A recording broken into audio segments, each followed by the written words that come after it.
a défié Rome. Il a fait trembler la République.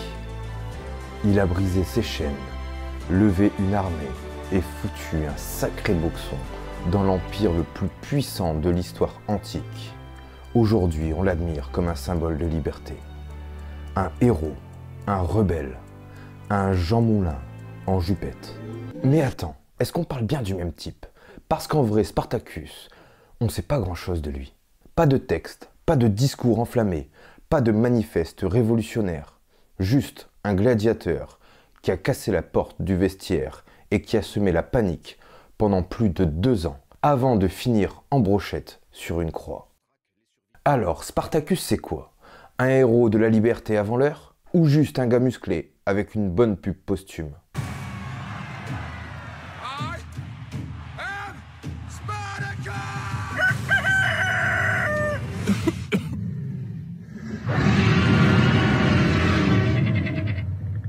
Installe-toi bien, sors ton glaive et prépare-toi à découvrir le vrai visage de Spartacus. Bienvenue en plein cœur de la République romaine, au 1er siècle avant Jésus-Christ. Une époque où Rome, c'est pas juste des toches blanches et des orgies à la chandelle. C'est surtout une machine de guerre, de conquête et d'exploitation. Rome est en pleine expansion. Elle a conquis la Grèce, écrasé Carthage, foutu une raclée à la Gaule cisalpine. Et pour faire tourner toute cette grosse machine, il lui faut une chose, des bras pas chers. Ou plutôt gratuits. L'esclavage, c'est la colonne vertébrale de Rome. À cette époque, un Romain libre sur 3 possède un ou plusieurs esclaves. Et à Rome, on estime qu'il y a plus d'1 million d'esclaves. Ils bossent dans les champs, dans les mines, dans les maisons. Certains finissent même professeurs, scribes ou médecins. Mais te fais pas avoir, c'est pas un job étudiant, pas de post-clope, pas de RTT. Et surtout, t'es considéré comme un meuble. Un esclave, c'est un outil qui parle, disait Caton l'Ancien. Charmant, non? Et si t'ouvres trop ta bouche, t'as le droit à une punition, à de la torture, ou pourquoi pas la crucifixion publique, histoire de faire passer le message. Donc oui, quand un type comme Spartacus décide de s'évader, on peut comprendre qu'il a pas trop envie d'y retourner. Spartacus, lui, c'était pas n'importe quel esclave. Il faisait partie des quelques heureux, enfermés dans une école de gladiateurs, à Capoue. C'est un peu comme une prison, mais avec des entraînements et des mecs bodybuildés, ambiance Fight Club. Un ludus, c'est un mixte entre une salle de sport, caserne militaire et un camp disciplinaire. Et surtout, t'as une seule issue de secours, l'arène. Et non, être gladiateur, c'est pas comme dans Gladiator. Déjà, ils étaient pas tous esclaves et maltraités. En majorité, oui, mais pas tous. Certains étaient des volontaires, attirés par la gloire, l'argent ou la célébrité.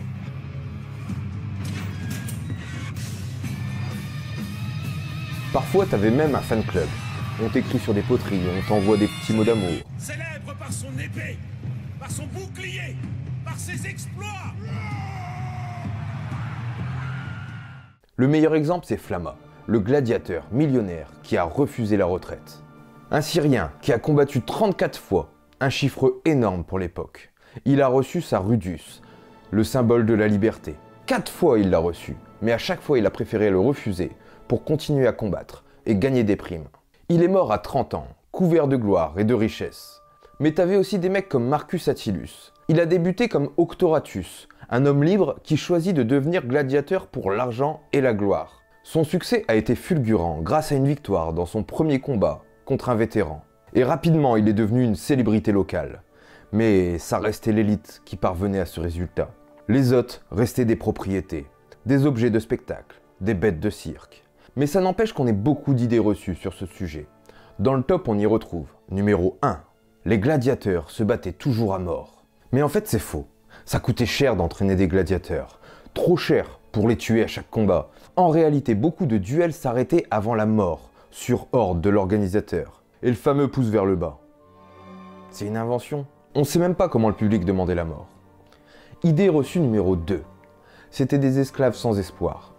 En vrai, certains gladiateurs étaient volontaires, comme pour Marcus Attilus. Oui, des hommes libres, fauchés, qui signaient un contrat pour l'argent, la gloire ou l'adrénaline. Mais attention, c'est comme signer pour Koh Lanta, sauf que tu peux y laisser un bras. Idée reçue numéro 3. Ils combattaient n'importe comment, façon bagarre de taverne, Alors là, c'est pas du tout vrai, c'était ultra codifié. Il y avait des catégories, des armes spécifiques, des match-ups, comme à l'UFC. Un rétiaire filé plus strident n'allait jamais affronter un autre rétiaire. Trop chiant, on voulait du spectacle, du contraste, genre épée courte contre bouclier. Mais je vous parlerai plus en détail de tout ça dans une autre vidéo dédiée aux gladiateurs. Idée reçue numéro 4. Ils étaient méprisés par la société. Eh ben non. Certains gladiateurs étaient des stars, suivis, adulés, peints sur les murs.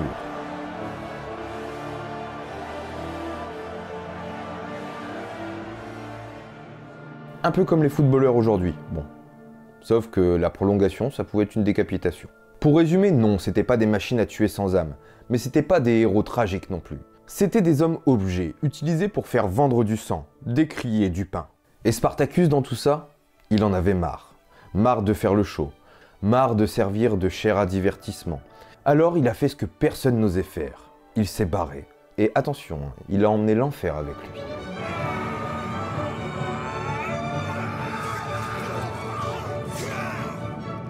Spartacus. Son nom claque comme une légende. Sauf que niveau biographie, on n'a vraiment pas beaucoup d'infos sur lui. Autant que le Père Noël ou que la recette du Coca-Cola. En gros, on sait presque rien. Il serait originaire de Thrace, dans les Balkans. Peuple de guerriers réputés, des mercenaires alloués.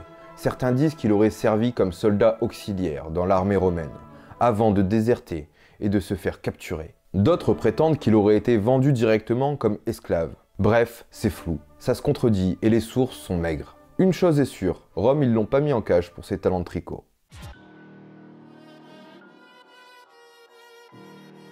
Spartacus est acheté et envoyé à Capoue, dans une école de gladiateurs. Un des plus grands ludus d'Italie, géré par un certain Lentulus Batiatus. Et là, Spartacus n'est pas seul. Il y a aussi Crixus, un Gaulois, et Onéomos, un autre Thrace. Des costauds les mecs, des frustrés, des candidats parfaits pour préparer son plan d'évasion en mode prison break.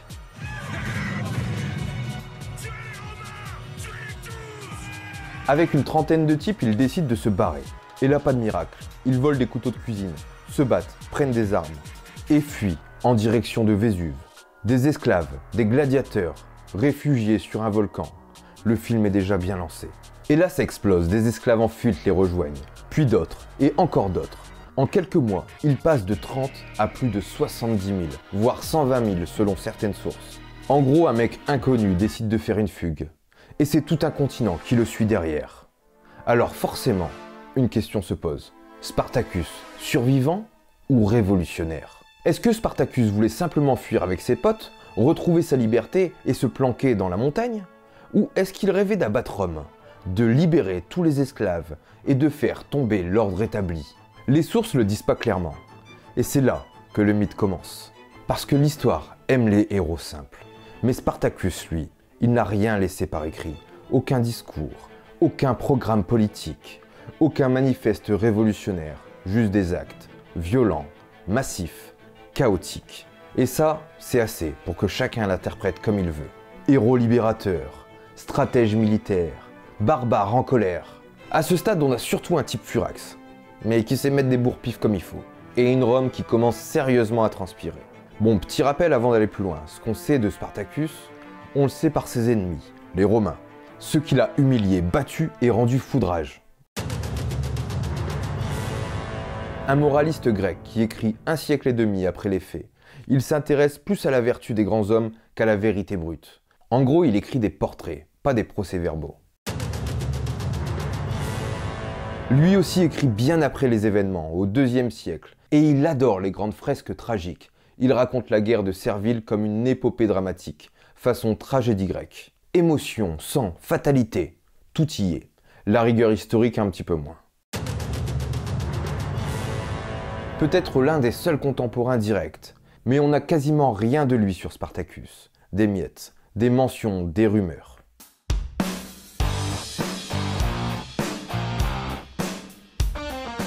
Nous sommes en 73 avant Jésus-Christ. Une trentaine de types s'évadent d'une école de gladiateurs à Capoue. Rome rigole légèrement. Un petit soulèvement d'esclaves.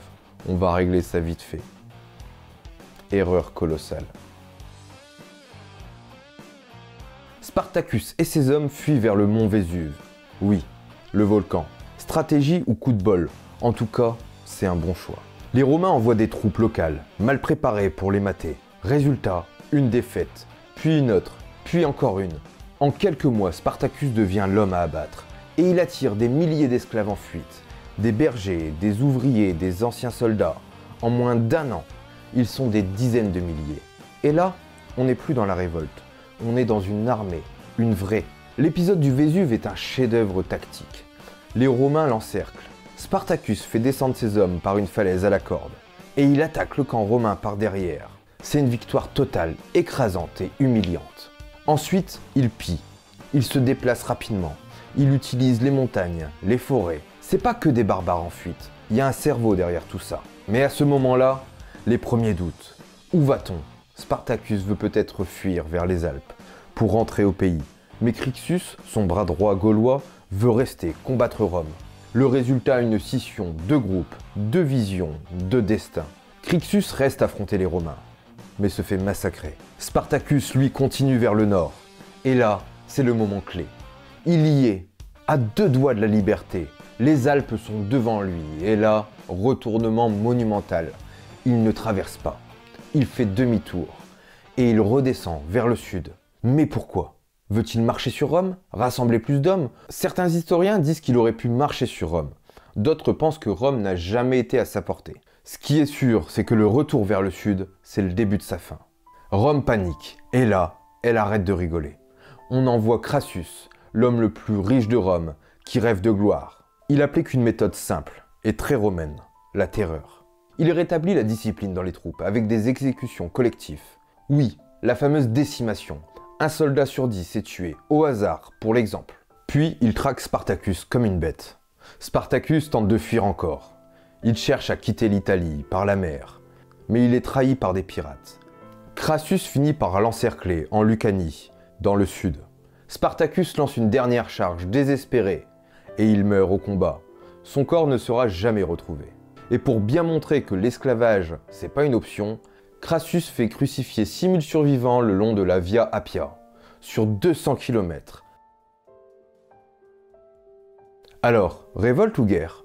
Spartacus voulait-il seulement survivre ou renverser un système? Il ne l'a jamais dit. Et son silence, c'est peut-être ce qui a permis à chacun de faire de lui le héros qu'il voulait voir. Ce qui est certain, c'est que ce type est sorti de nulle part, a humilié Rome pendant 2 ans. Et il a fallu 2 des plus grands généraux de l'époque pour l'arrêter. Pour un esclave sans plan, c'est pas mal. En revanche, pour un surhomme révolutionnaire, c'est pas assez. Mais pour un mythe, c'est parfait.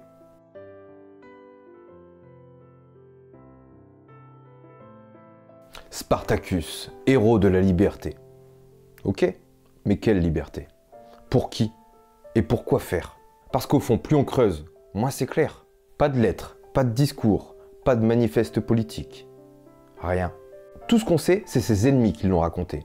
Autrement dit, on tente de comprendre ses idées. Donc c'est compliqué. Libérateur ou chef de bande? Alors oui, Spartacus libère des esclaves sur son passage. Mais il ne cherche pas à abolir l'esclavage. Il fonde pas de cité, il rédige aucune loi, il crée aucune institution. Il n'a pas d'idéal républicain, pas de rêve, pas d'égalité universelle. Il y a surtout des camps nomades, des pillages de villes, des razzias de vivres et d'armes, et parfois des massacres. Certains historiens parlent même de logique de survie brutale, sans idéologie. Donc non, Spartacus se lève pas le matin en se disant « Tiens, si je devenais un des précurseurs des droits humains », et même militairement, malgré son génie tactique, on voit aucune vision à long terme. Pas d'alliance internationale, pas de tentative de négociation. Même quand il peut fuir, il revient et il meurt au combat. Comme si le combat était une fin en soi, une vengeance. Pas un moyen pour construire autre chose. Tu veux un vrai héros de la liberté? Regarde Toussaint, qui a mené la révolution haïtienne et aboli l'esclavage à Saint-Domingue. Ou le Che Guevara, avec ses discours, ses écrits, sa vision politique claire. Qu'on soit d'accord ou pas avec lui, c'est pas le sujet. Spartacus, lui, il a pas laissé sa pensée. Juste des traces dans la boue et une armée de cadavres. Alors, héros ou juste un bon client du storytelling? Est-ce qu'on admire Spartacus pour ce qu'il a fait ou pour ce qu'on projette sur lui? Est-ce qu'il est un symbole de lutte, un martyr tragique, un géant incompris, ou simplement un mec qui a très bien tapé sur ses oppresseurs, sans vraiment savoir où ça allait le mener? Parce qu'entre libérateur de peuple et barbare organisé, la frontière elle est mince. Spartacus n'a peut-être jamais voulu être un héros, mais c'est peut-être pour ça qu'il l'est devenu. Le héros idéal. Muet, malléable, récupérable à volonté. Un symbole vide qu'on remplit selon l'époque et nos besoins. À Rome, Spartacus, c'est pas un héros. C'est une tâche sur leur CV impérial. On préfère se souvenir de Crassus et Pompée, les sauveurs de la République. Pas d'un esclave qui a foutu la panique avec des casseroles et des bouts de bois. Résultat, il disparaît vite des mémoires officielles. Mais au fil des siècles, surprise, on le redécouvre au XVIe siècle. Puis on le ressort au XVIIIe, quand les philosophes des Lumières commencent à parler de liberté, des droits naturels, des luttes contre la tyrannie. Spartacus devient alors le symbole du rebelle face à l'oppression. Même si on a toujours aussi peu d'infos sur lui, on le transforme peu à peu en héros moral. Au XIXe siècle, avec les révolutions, les émeutes, la montée des idéaux marxistes, Spartacus devient le champion du peuple. On le compare à Toussaint Louverture, à Jean Jaurès, à la Commune de Paris. Des poètes, des historiens, des ouvriers l'invoquent dans les discours et les affiches. Il devient un Spartacus de gauche, social presque marxiste avant l'heure. En URSS, Spartacus est récupéré à fond. Il est le prototype du révolutionnaire prolétarien. On écrit des pièces, des opéras, on tourne des films soviétiques où il est courageux, juste, visionnaire, un modèle pour les masses. Bon, il faut dire que dans cette version, Spartacus pense comme Marx, ce qui est légèrement anachronique. Mais bon, passons. Puis vient Hollywood et surtout Stanley Kubrick en 1960, avec le film Spartacus. Et il devient une figure christique, un esclave sublime, généreux, presque pur. Il refuse de trahir ses compagnons. Il meurt pour la liberté. Il est interprété par Kirk Douglas, torse huilé, regard d'acier, mâchoire carrée. Le mythe est gravé dans le marbre. Spartacus devient un symbole absolu de la liberté virile. Un mélange de Jésus, du Che Guevara et de Rambo. Aujourd'hui, Spartacus est partout. Dans les séries, versions ultra-violentes, épiquées aux stéroïdes. Dans les slogans politiques, dans les manuels scolaires, parfois même dans les pubs. Mais est-ce encore Spartacus? Ou juste une image creuse, modelée au gré des fantasmes collectifs? En vrai, ce sont les autres qui ont inventé Spartacus. Spartacus, lui, il voulait juste vivre. Enfin là, pour le coup, c'est juste mon interprétation. Il est l'ancêtre malgré lui des grandes icônes révolutionnaires. Un mec dont on ne connaît ni la voix, ni les idées précises, ni même le vrai visage.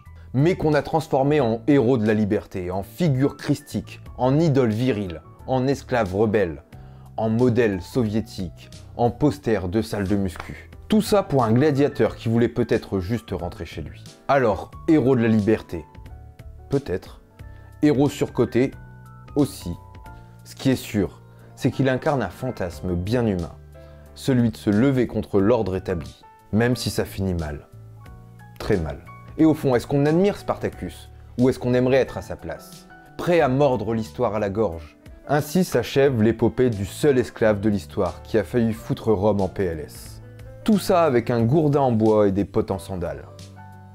Il a été effacé des archives romaines, réécrit par des philosophes, récupéré par des communistes et vendu aujourd'hui en figurines articulées. Sacrée carrière. Et toi du coup, t'aurais fait quoi avec un glaive et 70 000 énervés derrière toi?